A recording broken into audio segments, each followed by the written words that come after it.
Ya está grabando, ¿no? Sí, va a empezar a grabar Ahora ya está grabando ya. Ya, pues, bueno, ayer me alcancé a presentar un ratito, quizás les he hecho alguna clase, perdón si no los reconozco, pero me cuesta a veces verlo como no les veo las caras, verlo por los nombres, por las pantallas, pero me van a encontrar casi siempre pululando por el hospital de Linares, la mayoría de las mañanas. Bueno, yo soy, para los que no me conocen, soy Felipe Ahumada, mira, otorrino, ¿ya? Trabajo actualmente en la clínica Lircay, acá en Talca y en el hospital de Linares. Y hice mi formación como otorrinolaringólogo en España. Me formé puntualmente en Barcelona, en el Hospital Valdebrón. Así que si a alguien le interesa seguir su formación como especialista en España, también encantado de ayudarles con eso. Em, y la mayor parte de los días me van a encontrar en el hospital y por supuesto si tienen dudas o quieren practicar alguna cosa específica de lo que de lo que vamos a revisar en las clases que haremos hoy y los otros días, maniobras de diagnóstico de vértigo, otoscopía, o si tienen cualquier tipo de duda, por favor, con toda confianza, acérquense a mí en el hospital o a nosotros y pregúntenme si tienen dudas, encantado de aclarárselas y ayudarlos. Y por supuesto, si alguno de ustedes quiere rotar por otorrino o le interesa la especialidad, mejor aún, puede rotar conmigo y no hay ningún problema. Casi siempre me encuentran en el poli del hospital, en el CDT, los miércoles y los viernes en la mañana. Los otros días estamos en pabellón.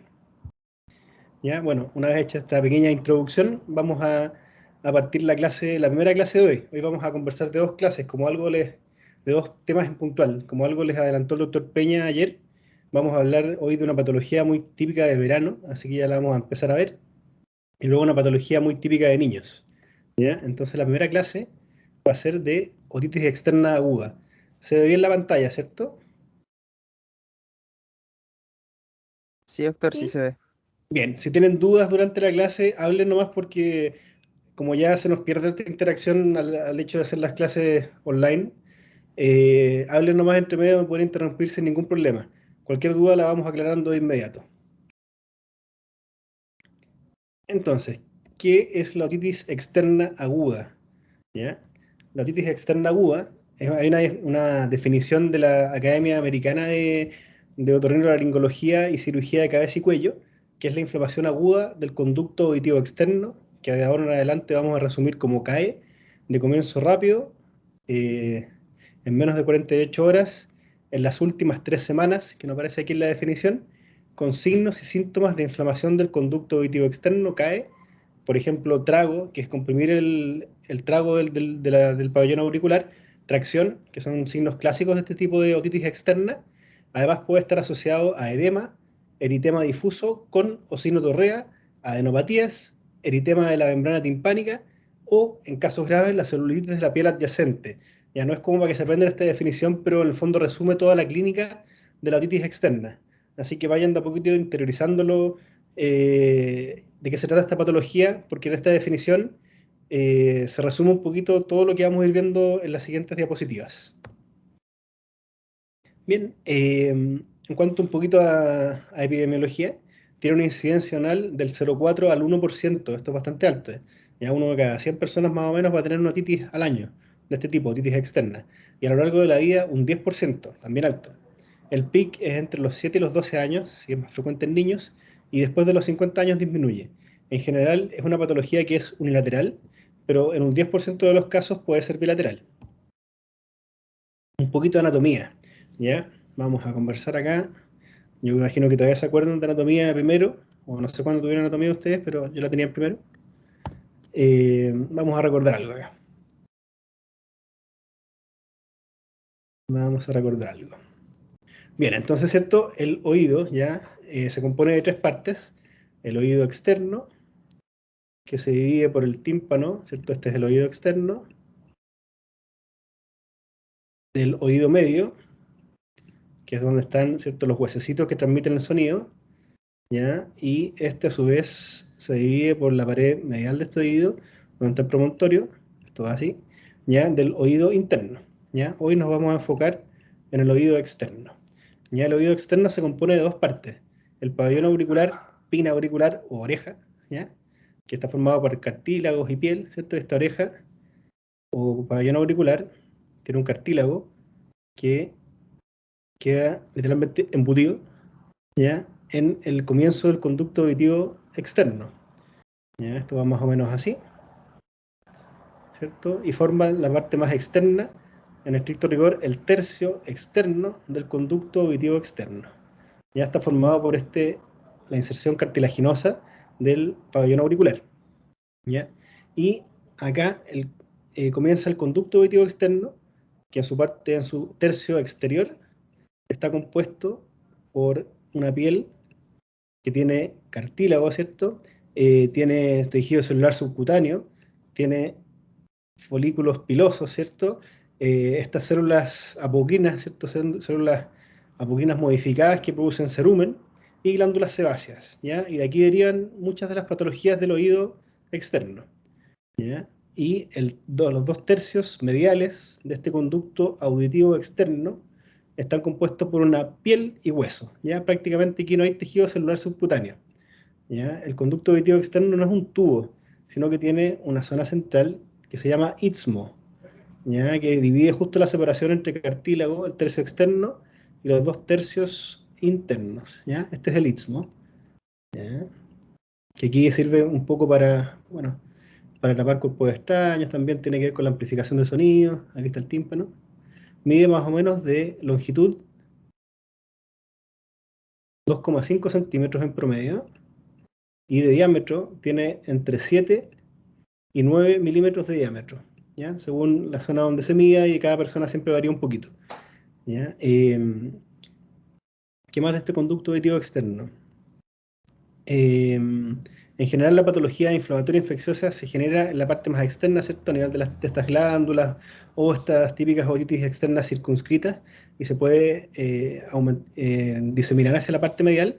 También tiene el epitelio, que es un epitelio plano, queratinizado, tiene una migración que migra desde el centro del tímpano hacia fuera, ¿cierto? Hacia la cara lateral, y así va desplazando el cerumen y el detritus. Es un mecanismo de limpieza, en el fondo, ¿ya?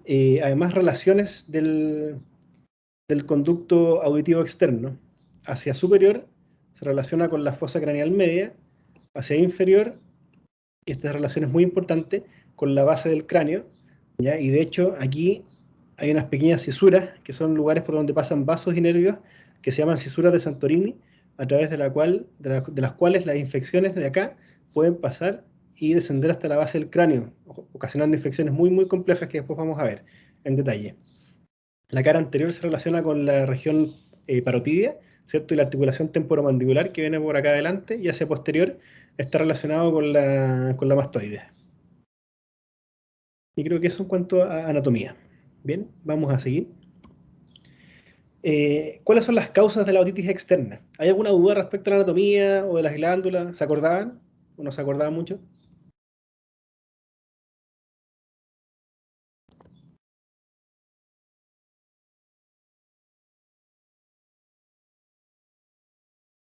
De mi parte no hay dudas, doctor.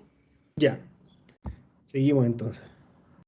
Bien, ¿qué pasa? ¿Qué es lo que causa la otitis externa? ¿Ya? Una humedad o exposición prolongada al agua, y este es uno de los principales factores de riesgo, ¿cierto? Por eso le llaman otitis swimmer's ear, ¿cierto? Oreja de nadador, es otitis de piscina, ocurre mucho más en el verano, ¿ya? Patologías dermatológicas que hacen que esta piel se macere, ¿cierto? O se inflame, a través de la cual comienzan a ingresar las infecciones. Traumatismo o cuerpo extraño, ¿ya? Típico el cotonito, la llave, el clavo, lo que sea que usen para limpiarse los oídos muchas personas, va traumatizando el conducto auditivo externo, y la piel de la parte medial, sobre todo, que es solo piel y hueso, es muy fácil que se rompa, ¿ya? Que se lacere, y por ahí comienzan a entrar las infecciones, ¿ya? Otorrea, ¿ya? Por la inflamación subsecuente de la torrea, obstrucción del canal, los típicos tapones de cera, que son un acúmulo ahí para gérmenes y diferentes bacterias, y los antecedentes de radioterapia, ya por la inflamación producto de la radioterapia. ¿Cómo pasa esto? Primero, el cerumen, que la gente tiene una obsesión por limpiarse el cerumen y hacerse lavados de oídos, que yo creo que no es muy bueno, en exceso por lo menos, ya es una barrera natural, ya tiene un pH ácido, eh, además es hidrofóbico, o sea, repele el agua, por lo tanto nos protege de las infecciones de oído externo, protege nuestro conducto auditivo y a nuestro oído externo de infecciones. Ya esta barrera primero se rompe por excesiva limpieza o alguna lesión por un cotonito o algún golpe o una lesión dermatológica, ¿cierto? Y se produce una inflamación, edema de la piel y más prurito, por lo tanto la gente se sigue rascando hasta que finalmente rompe. Hay una alteración de esta migración epitelial que les expliqué que va de medial a lateral, sube el pH, por lo tanto se alcaliniza y ahí comienza a gestionarse o a presentarse la infección de oído externo. En cuanto si hacemos un cultivo del conducto auditivo externo, en general vamos a encontrar diferentes bacterias saprófitas ahí, el Staphylococcus epidermidis sobre todo, algunos difteroides, algunos anaerobios, ya Staphyloaureus, Pseudomonas, y por otra parte, si cultivamos ya las otitis externas agudas, vamos a encontrar que los principales gérmenes son estos, la Pseudomonas sobre todo y el Staphyloaureus. Además, en los cultivos podemos encontrar en algunos casos en mezcla de aerobios, anaerobios y varios organismos, pero los principales agentes eh, que producen infección, que producen la otitis externa, son las Pseudomonas, por eso típico de piscinas, y el Staphyloaureus. Entonces, ¿qué elementos de prevención podemos tener para la otitis externa? Limitar la exposición al agua. ¿Cómo? La gente que puede tener esto usando tapones, cuando hay un tapón de cerumen, removerlo, ¿cierto? Lo removemos nosotros los otorrinos. Se podría secar el conducto con un secador de pelo a más de un pie, esos son como 30 centímetros lejos para no producir quemaduras. Y mantener intacta esta primera barrera de defensa, ¿cierto? Que es la barrera de piel y cerumen, evitando el traumatismo, o sea, no los cotonitos, llaves, tornillos, fósforos, o lo que encuentren, ¿ya? O acidificar el medio con cierto tipo de agentes. En general, ¿cómo es la clínica? ¿Ya? Y aquí quiero que recuerden la definición que dimos al comienzo de la clase.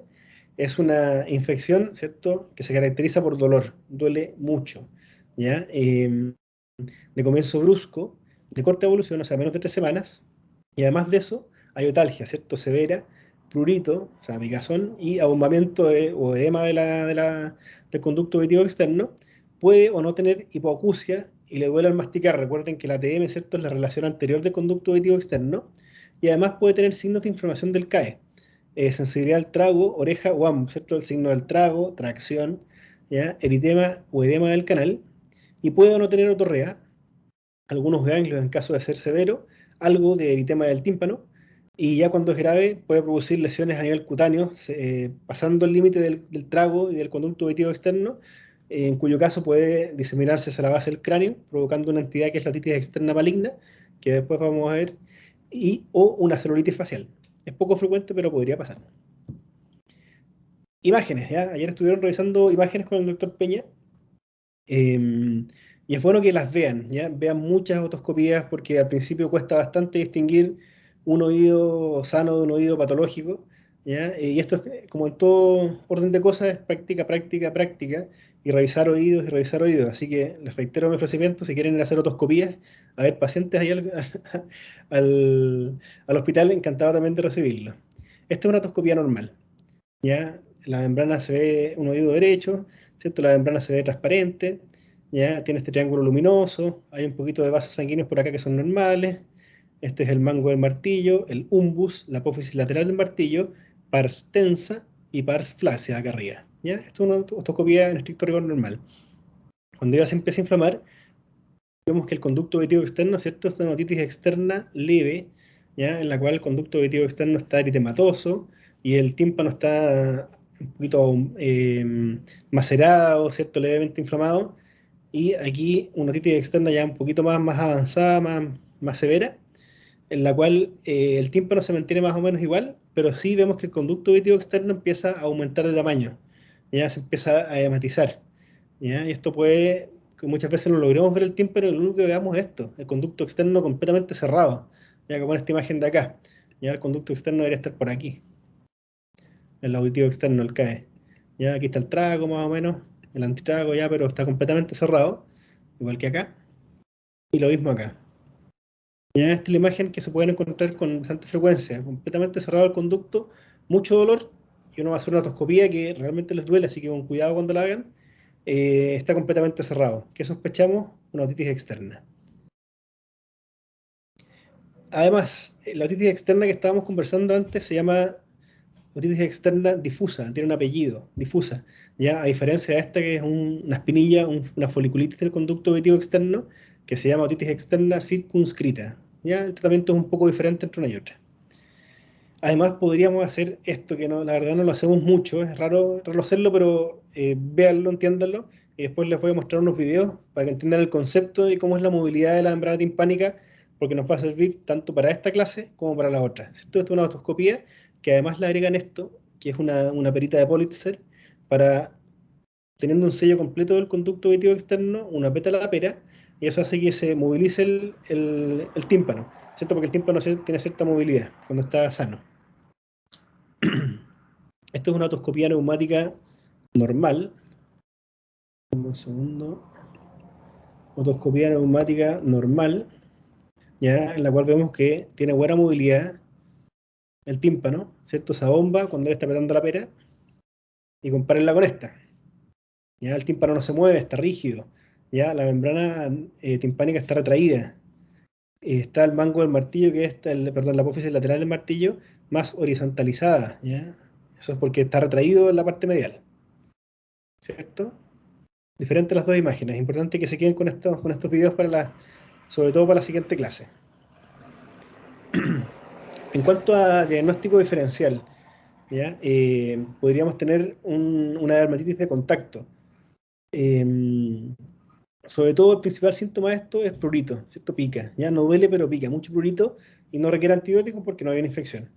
Ya puede ser una reacción alérgica, ¿ya? Tipo 4, a metales, a químicos, por ejemplo, diferentes tipos de shampoo o tinturas de pelo, ya plásticos, acrílicos, diferentes tipos de materiales de los aros, ya, o algo con lo que se rascaron ahí, ya podría provocar una dermatitis de contacto. Esto, infecciones virales, ya, un herpes zóster, ya, del séptimo par craneal. Esta es una paciente mía que viví durante mi beca, ya. ¿Qué lado, le voy a hacer una pregunta, qué lado es el que está paralizado de la paciente?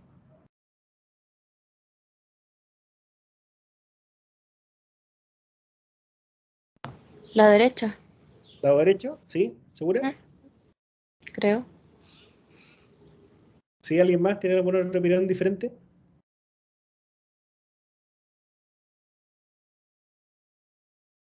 ¿O estamos todos de acuerdo que es el lado derecho? También creo que el derecho. Le veo menos líneas de expresión. Ujú. Bien. ¿Qué más? ¿Qué más nos hace pensar que el lado derecho es el que está paralizado? La desviación de la comisura ¿Hacia dónde está desviada la comisura? hacia la izquierda porque ese lado sí tira. Muy bien. ¿Ya? Desviación de la comisura hacia el lado izquierdo. Tiene menos, ¿cierto? Tiene borrado un poquito acá los pliegues. ¿Qué más? ¿Tiene tosis o no? Sí, no. Sí puede ser. Pero aquí yo le estoy pidiendo a la paciente que cierre Que los cierre ojos. el ojo. Exacto. Exacto. Entonces, el ojo izquierdo, que es el que está sano, como bien lo dijeron, lo cierra bien y el derecho no lo cierra. ¿Ya? Por lo tanto, hay una parálisis facial periférica, porque incluye todas las ramas del facial. Acuérdense que el nervio facial viene por acá, de ramas frontales, ¿cierto? Oculares, orbiculares, ¿ya? Es de todo el lado derecho que no está funcionando, que está parético, ¿ya? O paralítico.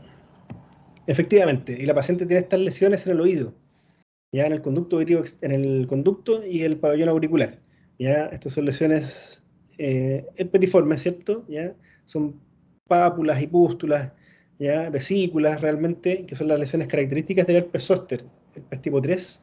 Ya, recuerden que la distribución de la inervación sensitiva del conducto auditivo externo y el pabellón auricular es la siguiente, ya está, la oreja está, en el pabellón auricular, está inervado sensitivamente por el trigémino, por parte del plexo cervical, en la parte medial del conducto por el nervio vago, y el nervio facial inerva esta parte. Y justo vemos que la distribución de las vesículas o de las lesiones que tiene la paciente son específicamente estas. Y esto tiene un nombre propio. ¿Alguien se lo sabe?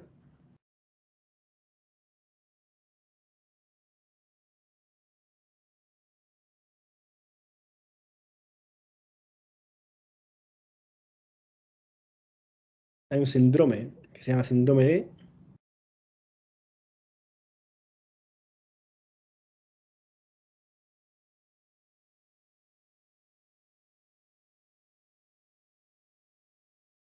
Parece que no. Bueno, síndrome de Ramsay-Hunt, ¿ya?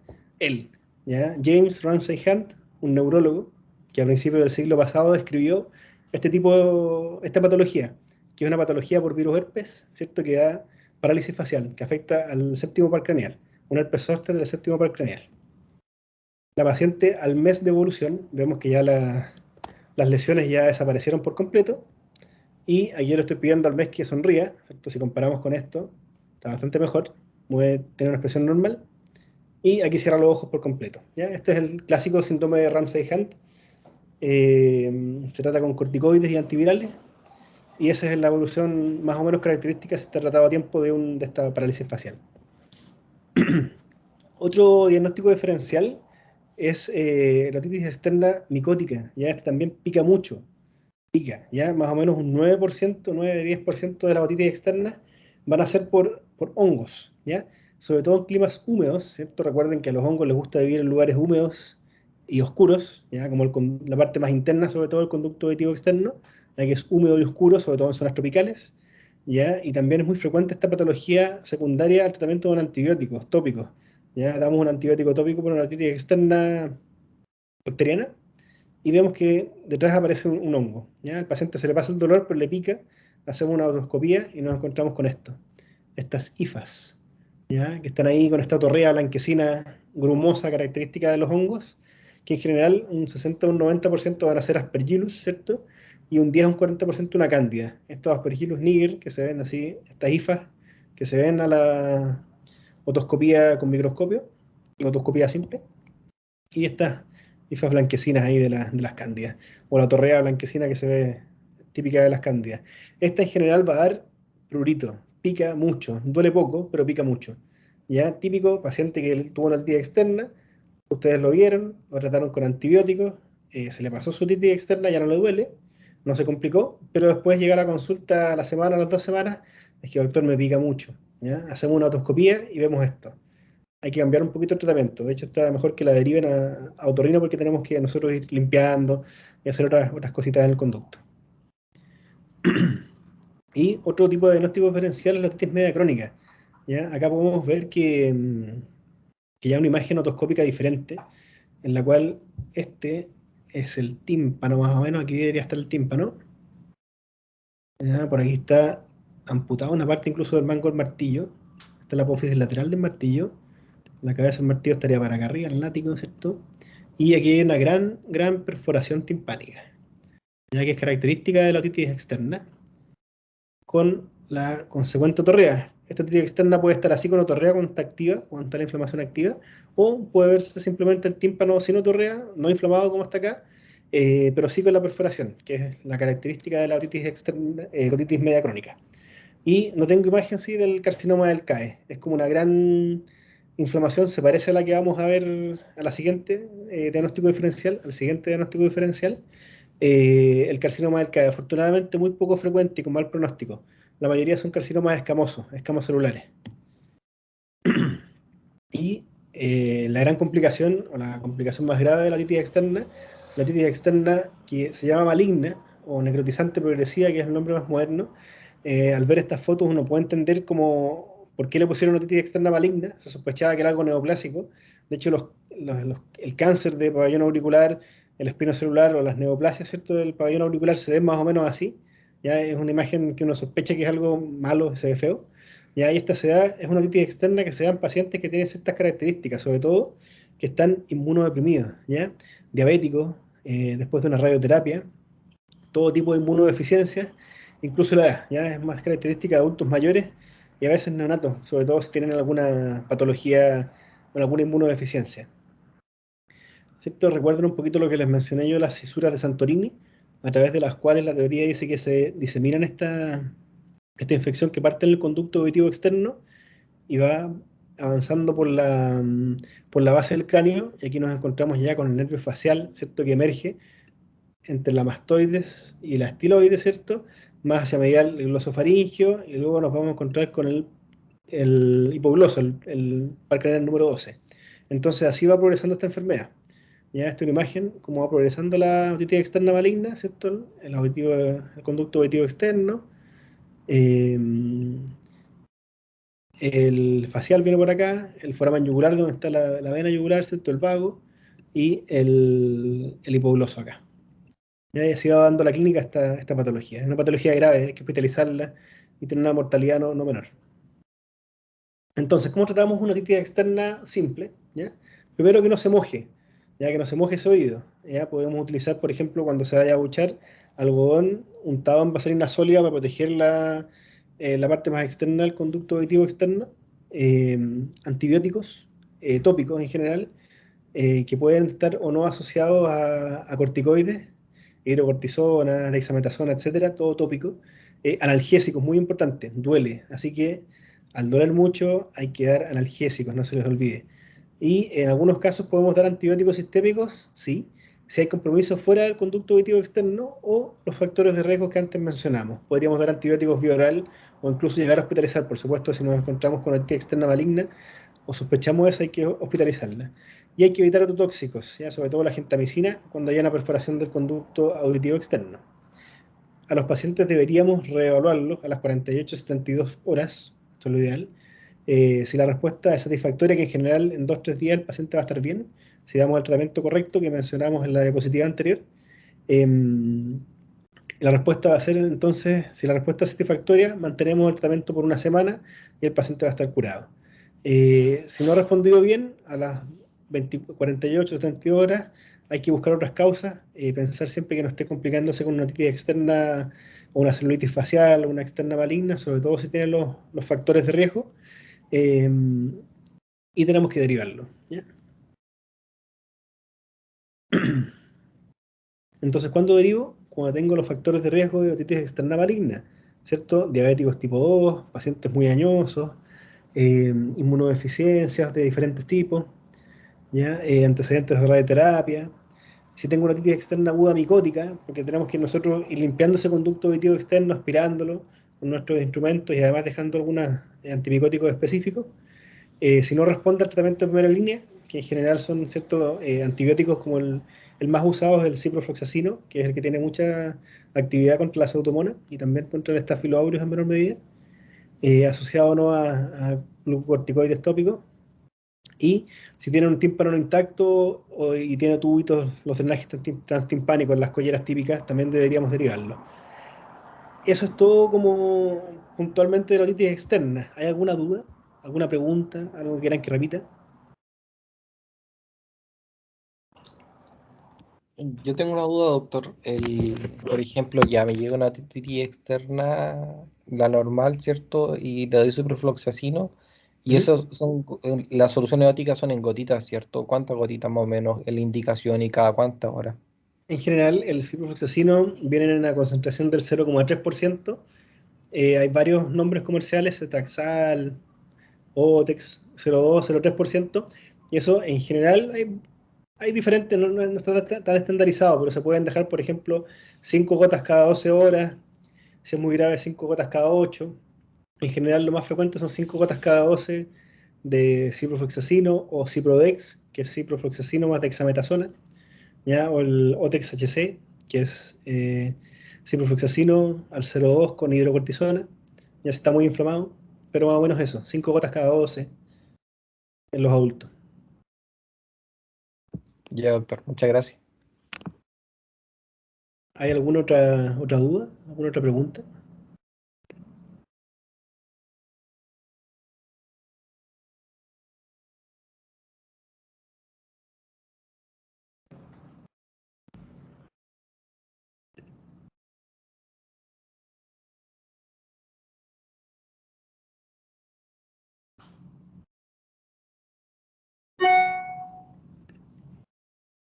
Doctor, y por ejemplo, si fracaso, por ejemplo, hago el control y fracasa el tratamiento, ¿lo derivo? Sí, Ya. ideal ideal derivarlo otorrino.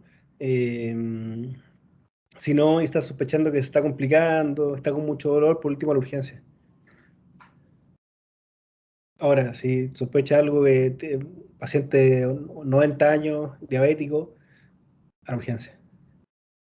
A la urgencia, ¿ya? Pero lo ideal es derivar otorrino, ¿sí?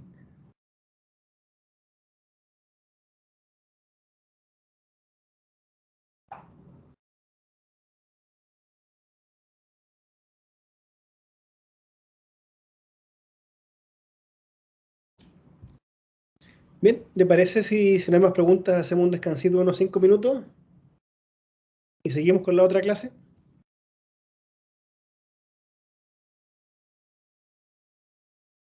Ok, Sí. doctor. Ya, pues, volvamos 5 o 10 minutos. Sí, son las 20 para las 8.